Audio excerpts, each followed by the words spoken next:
Friendships. This week I have been talking about our need for friendships in our life, but also the need to have good friendships, because we know that friends determine the direction of our lives. So we want to surround ourselves with the people that are going to help us to move in the right direction. And today I just want to talk about the importance of having caring friends and also the importance of being a caring friend. Because we need those people in our life who are going to care for us even when it's very difficult. Those people are going to care for us just as much as if they cared for themselves or even their own family. Because let me ask you, do you know what your future holds? Do you know what the rest of today is going to be like? Do you know what's going to happen to you tomorrow or next week or next month? None of us know what's going to happen, and because of that, for many of us, there's going to be days that are going to be filled with pain and heartache and disappointment and frustrations. For that reason, it's important for us to have friends in our life who care about us. The writer of Ecclesiastes put it this way in Ecclesiastes chapter 4, verses 9 and 10. Two are better than one, because they have a good return for their labor. For if either of them falls, the one will lift up his companion, but woe to the one who falls when there is not another to lift him up.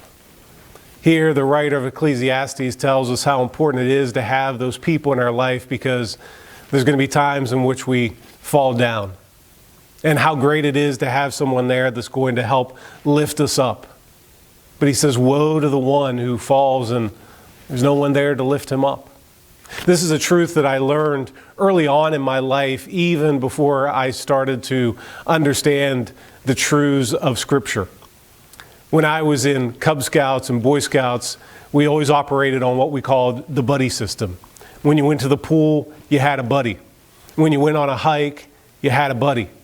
And the whole reason behind that was you didn't know what was going to happen to you, and you needed a friend that was going to be there if you went under the water, that would help pull you back up, that if you fell on the trail would help get you back up or be able to call for help. And so it's important for us in every area of our life, and even more important in the area of our spiritual lives. So that when those days come and when we are down, when we fall down, when we're tore down, when we're down and out, we have someone there who can help us, who can walk with us. But the problem with us is we live by two eyes usually. Number one is oftentimes we live with isolation. We have walled ourselves off from any important relationship in our life. And the second eye is we live with individualism. I think one of the greatest harms to the Christian church in America is that individualistic mindset, that we don't need anyone else, that we can do it on our own. And so I want to encourage you today to surround yourself with friends, surround yourself with caring friends, and be a caring friend as well.